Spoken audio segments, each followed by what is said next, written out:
Hello YouTube, my name is jamespfp. This is the first time I've been on to stream in a very long time. This is the Banjocast, episode 42. I've got to do a little bit of background on this one. I got to tell you a little story about what I've been up to and why it is that this particular idea blossomed and finally came into fruition just in time for episode 42. You could almost say I've been waiting for it. So I'm prepared. I'm very well prepared for this discussion. Force Day Addendum, a loving burn that goes equally in all directions. I've been thinking about the implications of the humble Advent calendar, what it's like to get those Advent calendars at this time of the year, the first day of December. You pop open that little window, you get a chocolate treat come out of it.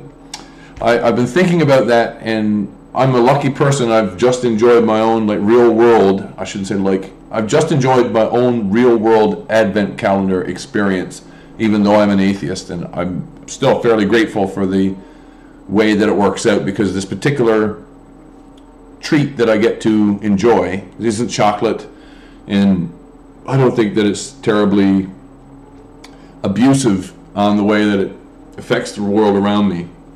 The enjoyment I've derived from this Advent calendar experience doesn't turn me into a religious person, doesn't convert me to anything else.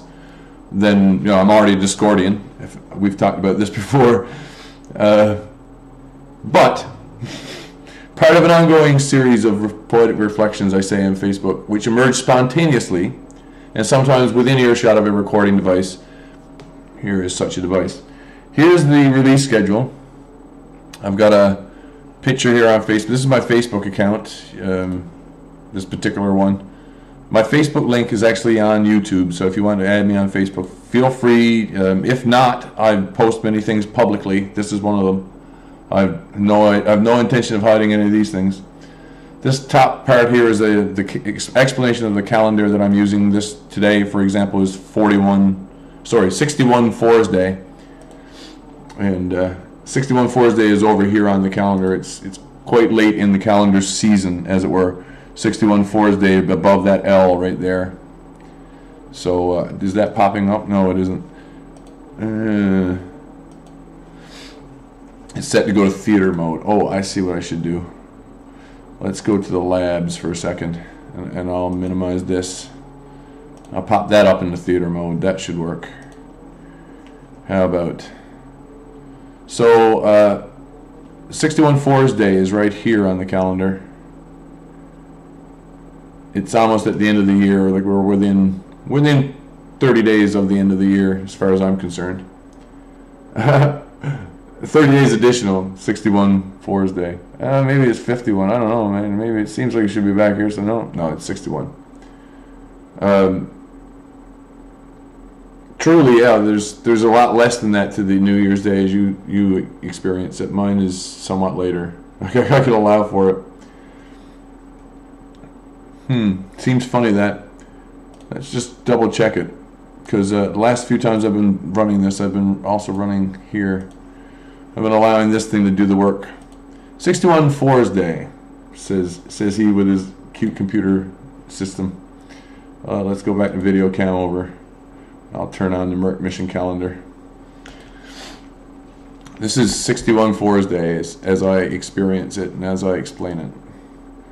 The additional piece of the puzzle is these 23 dates that occur during their annual Discordian year. I'm a revised Discordian, or a revised Iridian. But anyway, the Facebook link is really funny. There's an explanation of why.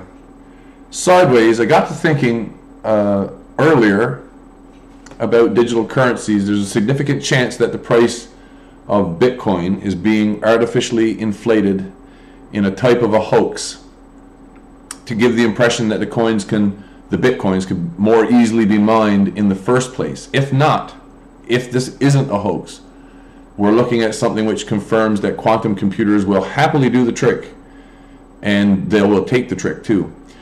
Another way to look at hoax theory is that the inflation of our regular world currencies need an absorbent type of sponge to wipe up the mess which is created by artificial inflation. However, this cash value, as it were, still relates to real-world property value. The problem is slightly over the horizon when available property runs out. This is when the real problem begins, when Bitcoin could potentially crash, or not only crash, there could be a run on Bitcoin which results in the end in Bitcoin disappearing and ceasing to be a thing at all. But that's a huge generalization that I'm making when available property runs out, since it could be relatively useless goods, this property, not land at all, not physical property in terms of land or something which is built upon land. And oh yes, it could also be goods and services, this property thing. It could also include services as property. That second is tied to the inflation rate as well. Services are, at least as far as fiat currencies go.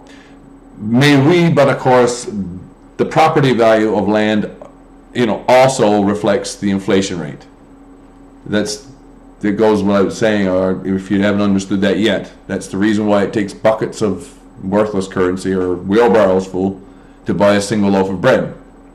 It's not only land, but land shows that same kind of regularly shows that same kind of a more true value of what the dollar is going to get you on an individual basis. How many dollars you actually need to get what seems to be very little property. Modified hoax theory. I have a modified hoax theory which probably makes some people happier. Bitcoin is a new type of silver dollar with a pseudo-metallic value, which is otherwise unneeded by or for human consumption, unlike gold. Gold has too many uses. Gold has so many different uses that the market price for gold will fluctuate wildly and rapidly, and it's not merely for the protection of wealth as it was in the past.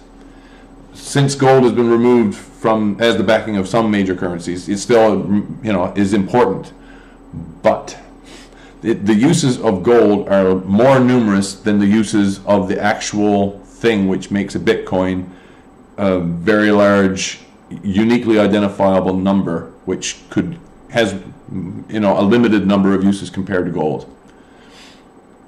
In terms of human consumption, it will be a couple of orders of magnitude above cash value, the value of Bitcoin, as in one Bitcoin could relate to some 5 to 13 digit cash value. In the short term, over the space of a decade, that's how much fluctuation I expect to see in Bitcoins. The ability to grow to take up the rise in awareness of exactly how inflated the fucking currency is. The better side of the street. Next, remember when the US government snatched up a Bitcoin purse that had 50 Bitcoin worth hundreds of thousands of dollars 6 months ago? Do you remember that? It's worth way the fuck more now. The hoax needs to be explained. There's a false impression being given, perhaps, that there are more Bitcoins being made available in the near future, not only a finitely limited amount of them. The use of the entire coin, which is a number, that's the need which outstrips what most finite resources allow. Technological security and encryption, for example, could depend on the actual value of a Bitcoin. So they'd have both the resources. They would have both the resources, lots of spare Bitcoins tied up in evidence, and they're not averse to lotteries nor to auctions, and access to the cash currency itself via the Federal Reserve. Tricky one to guess about. Do you want your pi now? The irrational number, pi, can be thought of as a type of weird Bitcoin in itself, in the sense that it doesn't seem to have a pattern. It's totally random digits, and it doesn't seem to run out of new digits. It has no end. It seems to continue with this random selection of digits one after the other. But it's the base penny of Bitcoins, in a sense. The way that number, this irrational number pi, comes out, the way that it continues to generate new digits seemingly to infinity, that in itself is very much like a Bitcoin. The Bitcoin is different though. And 1/100th of the Bitcoin is now worth over $200 US. Thus, the penny is now worth something again if you use Bitcoins. Another way to look at it in currency trading is that it is as a reverse penny stock. I thought that was pretty funny when I thought of that one. Tied to the inflation rate, infinite keys, if you please. It's a reverse penny stock because it can generate infinite keys of unique value given the right circumstances, i.e. if it is not a hoax. Now that's my contention. That's pretty much where my argument ends. I have to take you somewhere else first. Oh, no. This dude left a message on this comment because we got into a discussion over something, and friend of mine on Facebook, when you don't invest in Bitcoin because you listen to the professional analyst, part 1 of 3, accepting your death. This is from the Being Libertarian argument. How high will Bitcoin go? Right? How high will Bitcoin go? Now, here's something that nobody's talking about with Bitcoin. This revolution in currency, i.e. something which will replace fiat credit currencies, this came along a while ago, and MIT has been influential in making it happen, which is why Being Libertarian is the source for this particular link, or at least the share number, right? This is being shared via a post. So Samuel Wilkes says, nice hash, because it's Bitcoin, and its user just had like $50 million stolen, or 50 million stolen. So I said, okay, Bitcoins, or are you talking some related cash value, i.e. property? Because inflation explains what happened equally as well, says I. Or, if we think back 9 years, and the orders of magnitude required in order to fix the problem, and then I added this, want your pi now? The irrational number pi can be thought of as a weird type of Bitcoin, in the sense that it doesn't seem to have a pattern, it's totally random digits, and doesn't seem to run out of new digits, i.e. seems to be infinite, irrational. But it's the base penny of Bitcoins in the right circumstances. If you feed, this is what, i.e. one quantum computer with an algorithm to use pi to churn out pennies with actual cash value, plus pi with actual cash value because it can be exchanged for, can be traded for, plus pi equals exactly pi for everybody.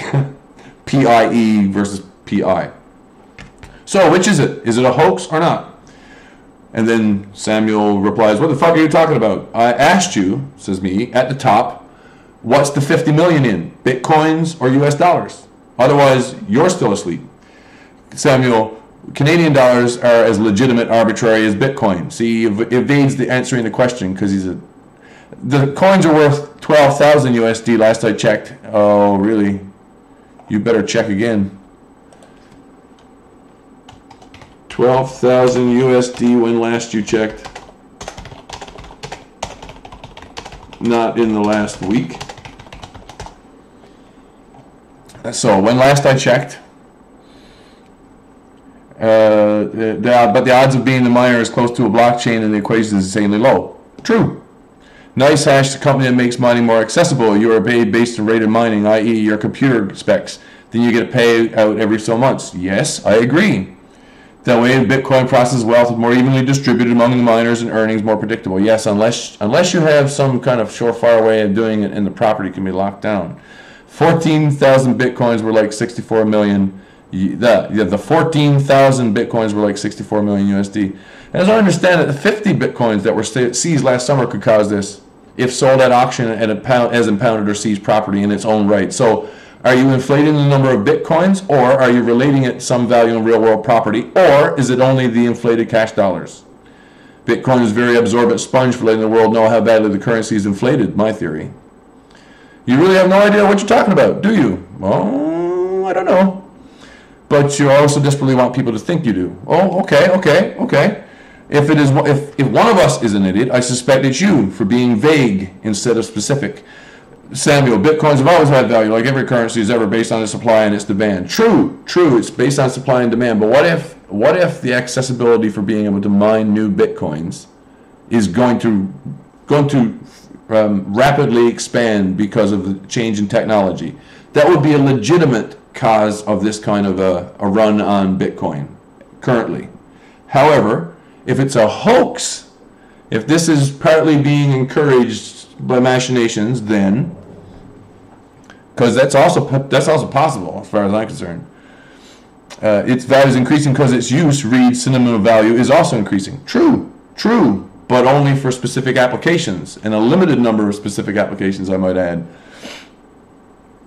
We may both be idiots, I say. I want to assay what the Bitcoins are really worth. You call me stupid? Even Munn has Bitcoin ATMs, he says. That's Memorial University of Newfoundland. How much is CAD really worth? And I respond, has a property value and is inflated by credit, CAD or USD. Samuel Wilkes says, answer, what people will pay for it? And I say, perhaps. I just said 50 Bitcoins at auction, didn't I? Inflation, thanks for playing. You did, to yourself. You've been typing, cannot reasonably be called a conversation. No, it wasn't a conversation. I responded to you, and just to see what you would say, and you didn't answer a question either. Thanks, dude. That requires comprehension prior to rebuttal. That's right, because I posted to my own wall before I ever said anything here. That's correct. Correct. Good man. Samuel Wilkes, Bitcoin's ATMs now hand out $200 for 0.01 of a Bitcoin, thereabouts. That's reasonable adjustment, surely. You assert, yet you do not prove. Nice rhetoric. Learned that in business school too? I wish to assay the real worth. I wish to assay what the real worth is. I know what the numbers are used for, not only what the miners get for them. You see, I also know what the end use of them is, what the value ends up being, so that people will have some reason to buy them. People want to buy them as much as they want to mine them, don't they? Don't they? You wish to, and then I say finally, you wish to edumacate, I suspect. Okay. So now I respond, 12,000 USD when you last checked, not in the last week.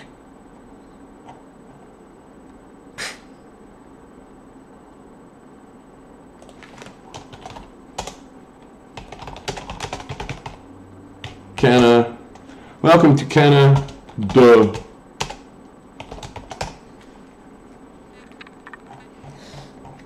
Anyhow, Samuel, very nice meeting you, but hey, keep your head up your ass, Samuel. I could give a fuck. Holy frig, man. Anywho, that's enough of that one. I don't really have anything else to show you. I'll go to cam only, and I haven't even got a picture put up. I've been waiting. I have been waiting for Bitcoins to go through the roof. And I'm especially impressed that it's now 6 months after the U.S. government seized a purse with as low as 50 Bitcoins in them. Because you can't start mining more Bitcoins at a usable rate unless there's some technological advantage in the way that it's distributed, even distribution. I say that pi gives just as even a distribution. Some miners are going to spend their time grinding out new chunks of pi Bitcoin, and they'll be like pennies. They'll be comparatively pennies compared to the real thing. And the real thing can be, and to make it even better, the pennies are going to get generated, or will almost have certainly be generated, by something along the lines of a quantum computer, which is able to check a whole bunch of extra alternatives at once and get them all back almost instantaneously compared to what our regular computers prior to quantum state could do. If quantum is not an issue, if it's not the thing which is driving the increase in value in Bitcoin, then we have to assume that this is not genuine, I think. I think the odds are far more likely that a small number of Bitcoins could be used to manipulate and make things appear to bear out in terms of what these particular coins can prove. These 14,000 or something. Strange this. As I understand it, the number you put into a Bitcoin, the number you put into the algorithm in order to grind out the new numbers, that matters, right? So if you start from a really weird number in order to grind a new one, again, you're going to want a lot of processing power. But Thanks for watching. My name is James PFP. I have plans to come back in the near future. I've got some things recorded in the last, I don't know, month or so, which I want to get on and like either edited or broadcast here. I also have a project which I started back in September and which started me on my streaming frenzy. I spent about a month going solid streaming day in, day out, as long as I could handle it, falling asleep, getting up. But as I was streaming as I was working on a particular project and showing in an open source way how to do what it is I'm doing, so that anyone else wants to try doing something similar, they could go ahead and perhaps learn from the experience as well. I'm not interested in telling anyone what to think. I'm more interested in telling people what I think. And if you have an issue with it, or if you want to say something back to me, if you want to disagree with what I say, then by all means show me where I'm wrong. And I'm sure he tried to show me where I'm wrong, but I don't think he actually proved to me that I didn't know what I was talking about. If that's the case, dude, try to explain to me why it could be, or why it should be that these 14,000 is going to, by increasing the number of bitcoins to the market, you're going to cause the value of bitcoins to increase like that. It's not the way that it fucking works. You said so yourself. Scarcity and perceived value is what determines what they're worth. That's why auctions fucking matter. Oh man, I'm going to be back within the space of days. I've got a bunch of filming I did today, which I'm really, really eager to get up. Made a short trip across Canada. I got to see everything from Toronto back to where I'm living today at 37,000 feet, and it's not because I earned it in any kind of currency trading. It's not because I'm so much better than anybody else. I'm not Antoine Saint-Exupéry or anything all of a sudden poetically inspired by life above the clouds. No. I probably won't be on an airplane again for the next 3 or 4 years if I get my way. I have no intention of continuing to travel in that fashion, not unless there's some kind of a way for me to pay for it and to help it pay for itself. And I could think of ways of doing that, but that's all beside the point. I see too that YouTube's got some changes coming down the pipe. Hope that it means good for what creation of new content will be. As I said earlier, thanks for watching. If you like what you hear, if you're curious about more, please subscribe. Leave a comment below by all means. If you're someone that's been wondering what happened to me, yeah, I'm doing good.